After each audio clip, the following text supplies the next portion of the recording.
Absolutely. So thank you so much for having me, Keith and Paul, from NetBee Pro. And I've gotten connected to you guys a little bit ago. And so we're working on some exciting things to work together. But really, I got into the artificial intelligence and automation space almost 2 years ago now. I have a background in nonprofits, and I've been working with a lot of organizations for many years. And I really realized there's so many inefficiencies, Keith, as you can probably know from a lot of your clients that are smaller, nonprofit clients, that they didn't have knowledge management. So they didn't have a lot of workflows that were documented or optimized. And then they really had no clue what AI was, how they could leverage it and use it effectively.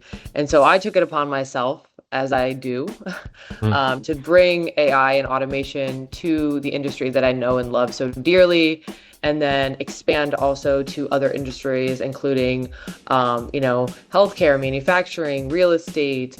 I mean, every industry in the world is going to be touched by artificial intelligence now, today, in the future, and in a multitude of ways. And so I'm really excited to be here to talk to you, Keith, and really dive deeper into what's happening right now in the artificial intelligence space, where we're going, and then where I really think that maybe some of the clients and people that listen to this podcast can really benefit from AI and automation.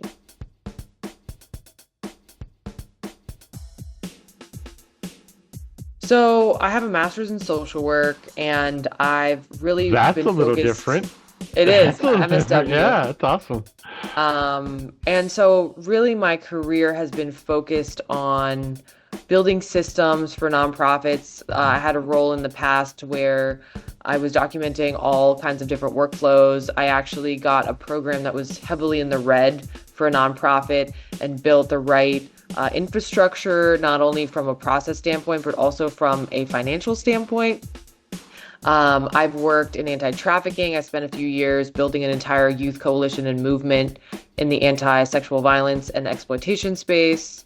And so I think it's actually, for me at least, it hasn't been as a difficult transition to move now into the IT tech space, because I think it's a mindset.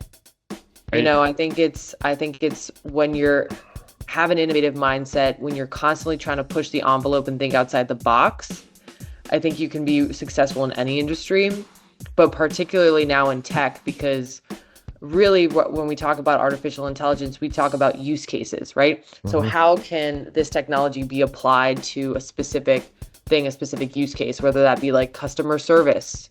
Today I was talking to Paul about, customer service and how it can really optimize the ticketing, or for example, FAQs and things like that.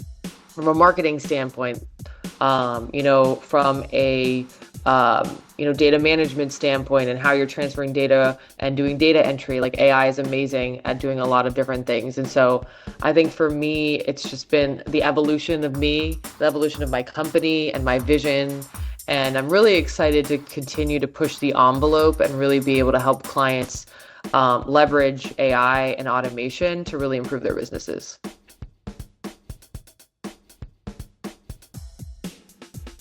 I think I think it is more in line with me being an opportunist. Mm-hmm. Okay. So, That wasn't on Keith's radar screen. So you're Keith, like I'm a so throwing you yeah. So catch. you're like a raccoon then. You're an opportunist. I actually consider myself a cockroach. Oh, nice. So You will survive. Yeah. she will not die. She's not Yeah. dying. She is moving. She's grooving. She is adapting. So I actually have a saying now that I've actually been saying to people when I do speaking engagements, especially when I'm focused more on the empowerment concepts of empowerment, is in every conversation, there's an opportunity. Mm-hmm. So I always try to seek out what those opportunities are. And I realized that there was an opportunity for me to help businesses innovate. And Mm-hmm. I'm a puzzle girl. I mean, I'm not much for, like, my grandma used to love Sudoku and stuff like Yeah. that, and all those word brain games. I'm more of a person that I kind of look at a problem, and then I'm trying to find both from a speed standpoint, what are the quick wins that we can take, but also what are the long-term goals that we can set to actually fix the problem. And I've always been like that. I've always asked questions. When I was a little girl, I was constantly asking questions about like, why are the things the way that they are, right? Why do women have certain roles? Why? Why? Why? You were the why kid. I'm the why kid. And I was also the very annoying kid when I used to watch movies with my mom. I'd be like, where are they going? ¿A dónde van? So I'm Mexican, so I speak Spanish. So I go, ¿a dónde van? ¿A dónde van? Which means, where are they going? Where are they going? And so it was really interesting for me to So you were not relaxing. You were not the relaxing kid to go to a movie with. I was yappy over here. I was like, so what's happening? But why did they do that? And where are they going? And I think that's kind of what we're missing today as adults, is that we're missing that internal curiosity and questions. Like, okay, I have this little container, right? From my lunch. I was going to say I would ask why you have that, but okay. Okay, why do I have this? Is because I eat at my desk and I'm a bit of a workaholic.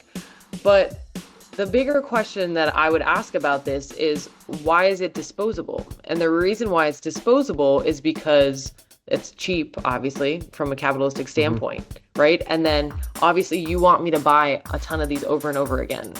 And that builds the profit of the people that make this, which is Solo, Red Solo Cup, the brand, right? And so no one would pick this up and ask those questions because they'd just be like, oh, well, we have these little containers for sauce and that's just the way that things are. And so I just picked this up off my desk, but I think that, you know, if you have a business, what I'd like for people to think about, rather than just thinking, oh, I need the new shiny new object, I need artificial intelligence, I need this, I need that, is to really dig deep into what are your pain points and problems, and then we can help you find a solution.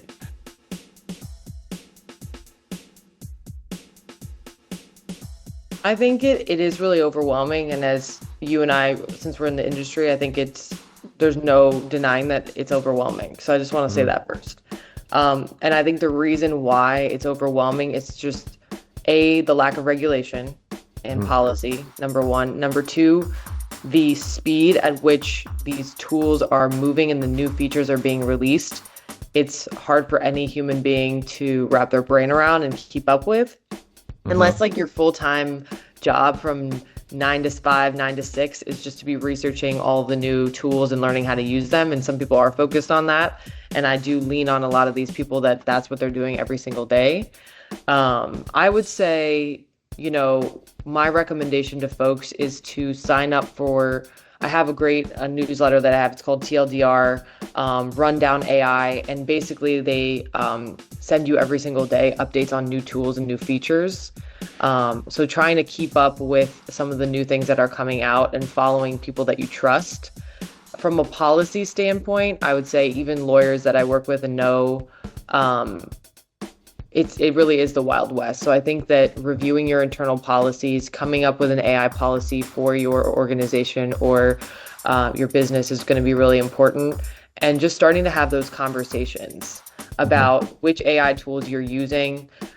Everybody's using AI, so you can't be now, oh, we're not going to use it. And then what tools are actually going to solve specific issues and pain points, and not just going after the shiniest new thing. So I would say those are the different things that I would say would help somebody navigate and understand, you know, the best things that they can use. The other thing I will say is really getting familiar with some of the best practices, right? Like prompting, you know, what are the best ways to prompt? But these models are also getting faster and better and smarter. Yeah. So like prompting is eventually going to become not as important as it once was. But essentially how to use some of these models and how to get a high quality output.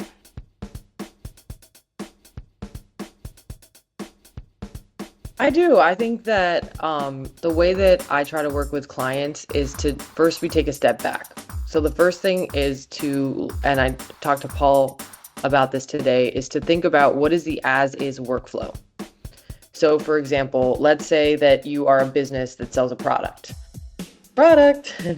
and you have a system and a way that you process these orders, right? So you might have a form that's on your website, then that gets put into some sort of CRM, that gets put into, for example, an accounting system, and then that order gets processed, and then there's an email sent with a tracking number to the client, to the customer, right?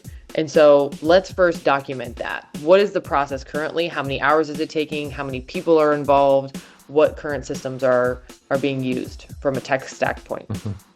And then what we do is we look to see, okay, where can we integrate platforms together, right? So not even adding tools. Where can we, for example, have the CRM connect and talk to the accounting platform, right?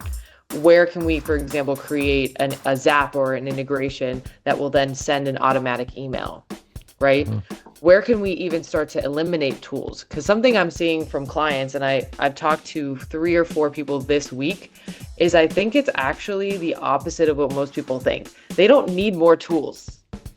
They have, for example, 8, 10 different subscriptions that they're using. And what would actually be more beneficial is if they consolidated into the core ones that they really need, number one. And number two, they were using these platforms to their full potential, right? So instead of having a Google Workspace and Slack, what if we use the Google Chat feature? You know?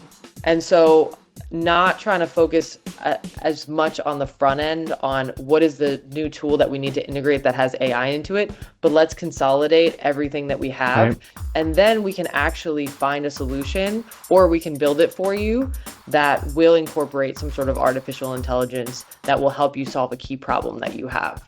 And so that's a different kind of approach, I think, than some other folks in the AI consulting space, which they're just trying to sell you something. Right. Hey, look at this right here. This has AI in it. And when you say it has AI in it, from my perspective, essentially, it just has the component of machine learning, right? There's some sort of aspect of that SaaS platform that has some sort of ML, right? And it could be a simple AI conversational chat, maybe, or the way it's maybe sometimes it's even just integrated into the platform itself, right? And what they're just catching on to is everyone's talking about AI. So then they've just rebranded from a marketing standpoint, you know? And some of this stuff I think is working well and others is not. Canva, for example, they just came out with a bunch of new AI features. And the first week that I was using them, it was a little rough.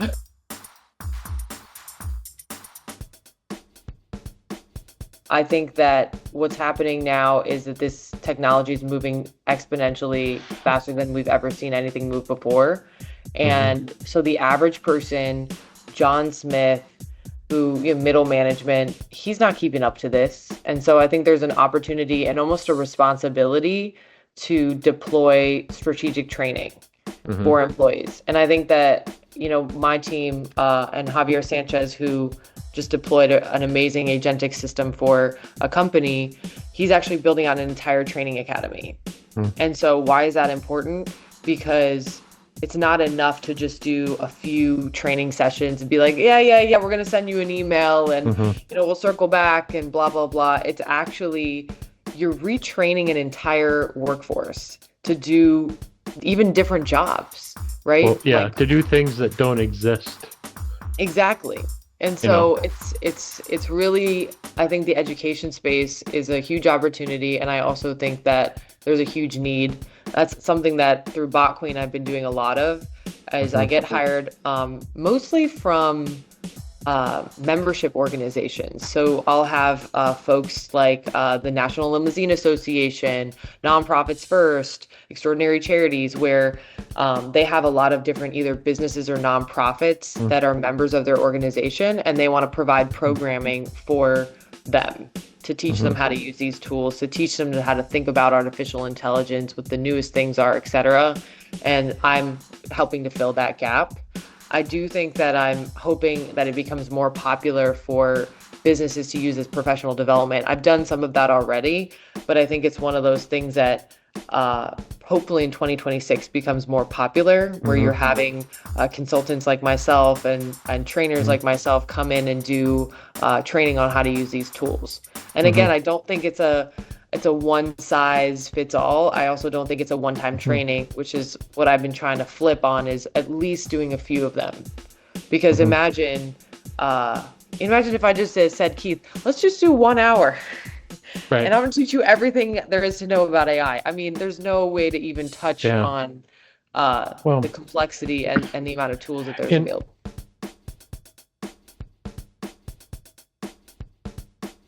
So I think the first thing is to distinguish between AI and automation. So even today, when I'm talking to Paul, head Mhm. of NetBeat Pro, our conversation actually morphed more to help clients deal with and improve their systems with automation. Mhm. And so the reason why is because that's a much quicker win. Number one, it's Mhm. cheaper. And number three, um, if you don't have your house in order, how are we then going to put Mhm. something on top of that? And that's what we've seen. There's a few articles by the consulting company McKinsey that talk about this. An agent, if you throw an agent into a bad workflow, it's not going to work, you Mhm. know? So I think what we all have to do is start to really clean up our businesses, clean up our tech stack, and put together a strategy, Mhm. right? Rather than throwing spaghetti at the wall.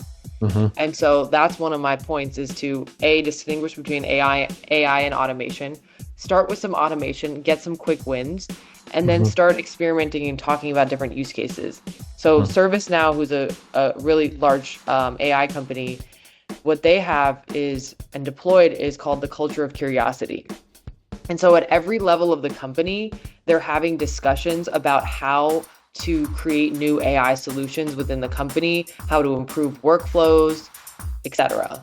And Mhm. so the way that they do that is they have like different discussions, they have chats, they have all kinds of different things, where they're constantly pushing the envelope and experimenting with new use cases. And so let's say someone's like, hey, so, we keep having all of these FAQs come in from, our clients. What are different ways that we could optimize this? And then they start experimenting, start talking, and then they come up with, let's say, a pilot for an AI chat that can answer Mhm. frequently asked questions, right? Mhm. So it's emerging not out of just a we need AI thing, it's emerging out of a problem.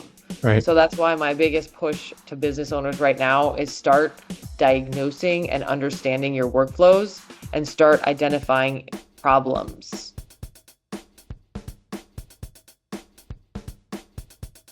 AI might be a solution, but it might not be. Sometimes Right. you can fix a problem by eliminating a person from a workflow. You can Mhm. fix a problem by simply automating an email, for Yeah. example. So I think that we're shooting too far and we need to step back.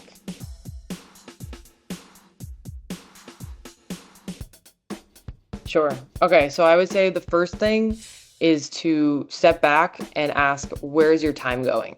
Right? So time is our most precious resource. And I can send you this blog post I did, which is titled The Three Key Questions to Ask Before Implementing AI and Automation into Your Organization. So understanding where your time is going, I think, is really important, Mhm.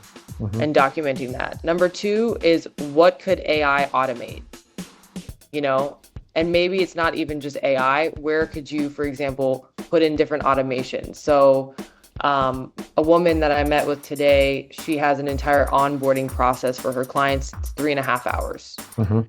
And even in the first 3 minutes that I look at this workflow, my brain goes into, okay, you're not consolidating the data.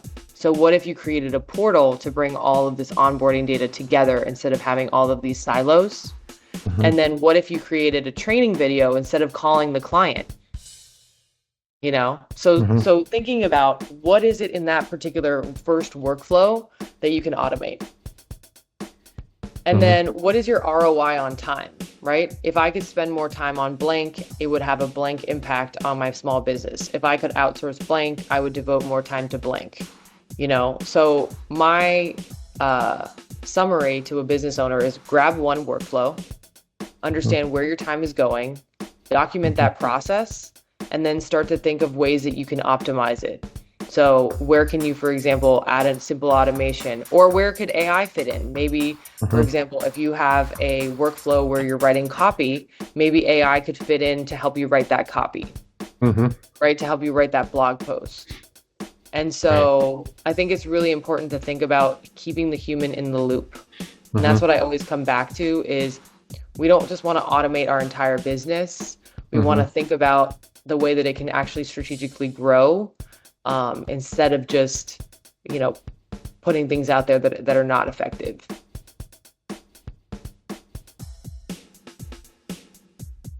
So I think it's a combination of things, and I think that we're still figuring it out.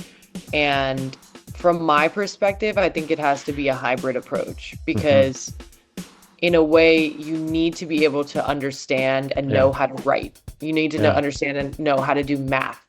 Yeah. So, But- because, let's say you're in a job interview, you're not going to be asking Yeah. ChatGPT, how do I respond to this question? Or right now in a Yeah. podcast, Yeah. Yeah. We I'm need not smart asking, people. hey, We don't want ChatGPT, to. Keith just asked me this question. What Yeah. do I do? I don't know how to Chat, feel about yeah. this. ChatGPT says that I'm good at that. It'd be so funny if I actually Yeah. asked it that right now. But I think we want to create self-sufficient, Hmm. curious, and creative human beings, Yeah. right? And so I think that if we're just using AI for everything and we're not learning how to write papers, not learning how to solve problems, not learning the concept of determination and Yeah. resilience, like I would say the biggest thing that I learned in school was how to be determined and resilient. If I get a rejection from a client or I have a bad Yeah. day, I'm not letting that ruin the next I opportunity that I I learned have. how to stand in line. That's a big part of what. Yeah. It's interesting. It's interesting to watch us as a society try to adjust to this new thing. Think about the internet, right? The internet to us today is a completely ubiquitous thing, right? You Mhm. don't say, like, we have our phones, we all have our phones, and even the thing you just did with the phone, we all have our phones and we interact with the internet every day. But back when I used to be a young person, that didn't exist, right? And or if you wanted to use the internet, you would say, "Well, I'm going to go dial up," and you do the well, but the internet has become this ubiquitous thing that we just use every day. AI is Right. going to be that. Like today, we think about, oh, I'm going to use AI to do this. I'm going to use AI to do that.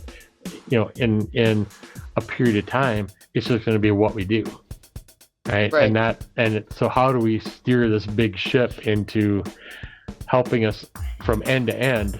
When you start school, as a child, learn how to use this tool. So now when you graduate from school, you're like this super soldier thing that can Right. use the knowledge. Think of today, AI has all the knowledge that ever existed on the planet. It's so crazy. And I honestly think that maybe the thing that we should be more focused on is teaching kids and young adults how to learn, right? So let's say Hmm. that you come across a tool and you've never used it before. Okay, so how do you tap into your resources? Maybe you go Yep. to another AI platform and ask it questions. Maybe you ask a friend. Maybe you go to YouTube. Maybe you look up tutorials. So teaching Well, people not to just stop and be frozen in time when they're faced with an obstacle or a barrier, but teaching them how to continue to well, iterate and learn.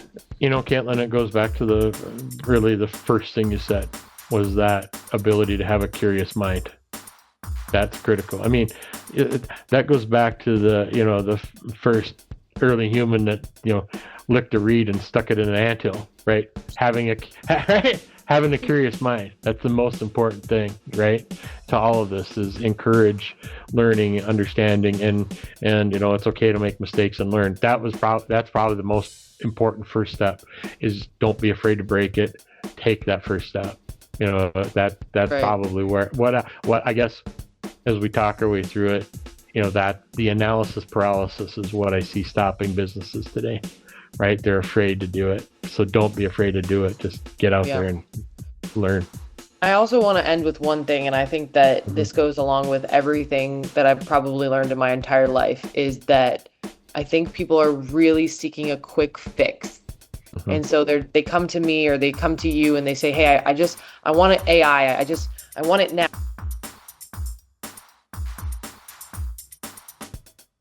When you talk about really embedding artificial intelligence and all of this new technology into the very fabric of an organization, there is going to be growing pains. It's going to be difficult. There's going to be a culture movement, and there's going to be training and money that is spent, right? Just the same way that if you're Hmm. trying to move from, being at this stage of your life and you're trying to get to the next level, right? You're going to have those growing pains and those barriers that you're going to face. And so I would encourage people to just take a step back and start looking at this new technology as a tool, as an employee, as a helper, but also not something that's going to fix everything right Hmm. away. There's not a single tool that's just going to revolutionize everything.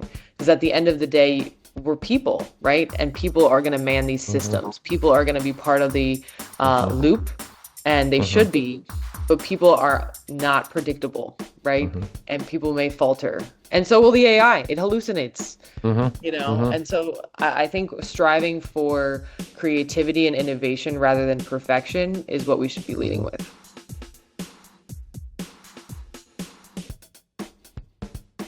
I am the bot queen, so you can definitely find me. My website is botqueen, BOTQUEEN.ai.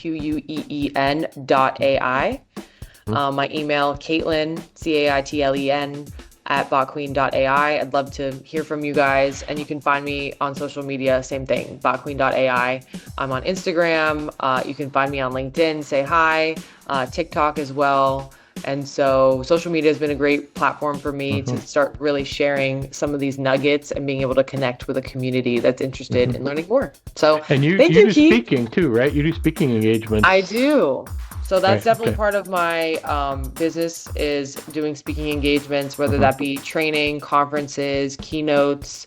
And so Hmm. 2026, I'm really going to be driving that forward.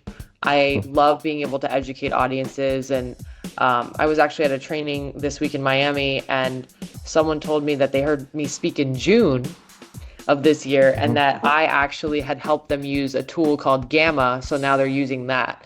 And Hmm. it was just a really great testimonial that sometimes when I do these trainings, people are really impacted and have new ideas. So I'm really Hmm. excited to do Hmm. more of that.